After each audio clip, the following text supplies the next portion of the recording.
CTA मध्ये शिकणारी विद्यार्थिनी. उषक काळ होता होता काळ रात्र झाली. उषक काळ होता होता काळ रात्र झाली. आता पुन्हा एकदा पेटवा आयुष्याच्या मशाली. अहो पण ही मशाल पेटवणारे तरी कोण? ही मशाल पेटवणारे तरी कोण? आणि जरी पेटवली तरी त्याची विजयी बळी दौड तरी काढणार कोण?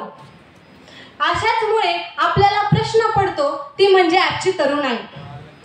उपस्थित असलेल्या सर्व मान्यवरांना चे माझे आभार. मी कुमारी सई सचिन पाटील आपल्या समोर विषय मांडते आजचे युवक म्हणजेच आजची तरुणाई. आजच्या विषयाच्या अंतरंगाला स्पर्श करण्यापूर्वी मला आपणास काही संदर्भ सांगायचे वाटते. आज आपण रोज वर्तमानपत्र वाचतो, रोज वर्तमानपत्र असतो, रोज दूरदर्शनावरचे बातम्या पाहतो. आत्महत्याचार, बलात्कार हे आपण सरासरी रोज पाहत असतो. सरासरी आपण हे रोज पाहत असतो. का बरं? पण आपल्याला हे कळत नाही. जेव्हा मला हे कळतं तेव्हा तळपायाची आग मस्तकाला जाऊन पोचते आणि रक्तबंबाळ झालेल्या डोळ्यासमोर निरर्थक काव्यांच्या ओळी येऊन पडतात. मंगल देशा, पवित्र देशा, तरुणांच्या ह्या भारत देशा. मंगल देशा, पवित्र देशा, तरुणांच्या ह्या भारत देशा. जय जय हे भारत देशा, जय जय हे भारत देशा, जय जय हे भारत देशा. असं आपल्याला का कळत नाही? तरुण हा शब्दच आपल्याला नीट कळत नाही. अहो तरुण म्हटलं तर आपल्याला आठवतात छत्रपती शिवाजी महाराज. तरुण म्हटलं तर आपल्याला आठवतात छत्रपती शिवाजी महाराज. अहो तरुण कसं असावं आणि तारुण्य पण कसं असावं हे छत्रपती शिवाजी महाराजांकडून कळतं. आज खरं तर छत्रपती शिवाजी महाराजांची आठवण मला ह्याच कारणामुळे येत असेल की तरुण कसं असावं. अहो तरुण कसं असावं हे जगाला जगण्याचा संदेश देणारे आणि ज्ञानेश्वरीची निर्मिती करणारे संत ज्ञानेश्वर महाराज आठवतात. अहो तरुणपण म्हटलं की मला आठवतात, तरुणपण म्हटलं की मला आठवतात भगतसिंग, सुखदेव आणि राजगुरू. तरुणपण म्हटलं की मला आठवतात भगतसिंग, सुखदेव आणि राजगुरू. त्यांनी शिकवलं की ह्या देशासाठी जगायचं आणि ह्याच देशासाठी मरायचं.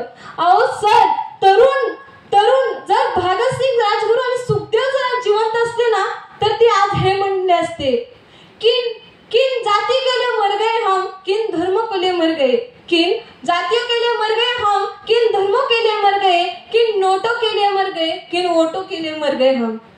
अहो भगतसिंग, सुखदेव हेच म्हणले असते, अरे यारो हम किन कम्युनियों के लिए मर गए, अरे यारो हम किन कम्युनियों के लिए मर गए. असंच प्रकारे मला तरुण म्हटलं की आठवतात स्वामी विवेकानंद. मला तरुण म्हटलं की आठवतात स्वामी विवेकानंद. त्यांचे जीवन, त्यांचे आचार आणि त्यांचे विचार हे आपल्याला शिकवतात की तरुण कसं असावं व तारुण्य कसं असावं. अहो आज तरुण कुणाला म्हणायचं? आज पुरुष आपली पुरुषत्व सिद्ध करण्यासाठी 6 ते 5 वर्षाच्या मुलीपर्यंत ते 50 ते 70 वर्षाच्या मुलींवर रोजच होत आहेत बलात्कार, रोजच होत आहेत बलात्कार. त्यावेळेस का कळत नाही तरुणपणे? का कळत नाही? अहो हे तरुण म्हणणं की खूप वाईट आहे. जेव्हा आपण या तरुण या शब्दाकडे जेव्हा लक्ष केंद्रित करतो ना, तरुण ह्या शब्दाकडे, तर आज 65% ही लोकसंख्या ही भारताची तरुणांची. 65% ही लोकसंख्या आज भारत तरुणांची आहे. म्हणून तर भारत देशाला तरुणांचा देश म्हणला जातो.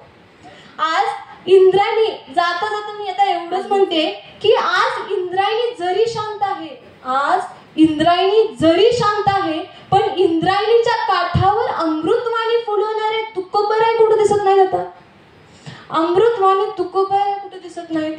अहो आज राजे खूप झाले, इकडे तिकडे राजे खूप झाले, पण रयतेच्या डोक्यावर सुखाचे छात्र ठेवणारे छत्रपती शिवाजी महाराज कुठे दिसत नाहीत. का दिसत नाहीत? आजचे पुरुष युरोप, अमेरिका इकडे जाते, पण इकाई येथे झेंडा घेऊन फडकवणारे स्वामी विवेकानंद कुठे दिसत नाहीत. का दिसत नाहीत? आज इकडे देवी खूप झाल्या, आज इकडे देवी खूप झाल्या, पण समाजाचे पुण्य बहाल करणारी अहिल्या कुठे दिसत नाही. आज का दिसत नाही? आज घराघरामध्ये आयाही खूप झाल्या, आज घराघरामध्ये आयाही खूप झाल्या, शिवाजी महाराजांसारखं पुत्र घडवणारी आज राजमाता कुठं दिसत नाही?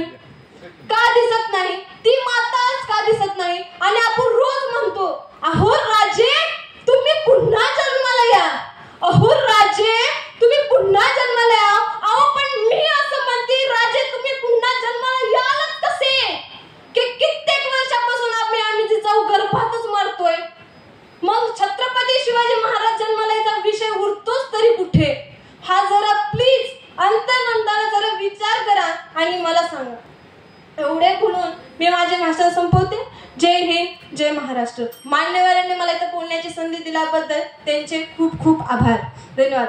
मला एकदा भारत माता की जय, भारत माता की जय, जय महाराष्ट्र.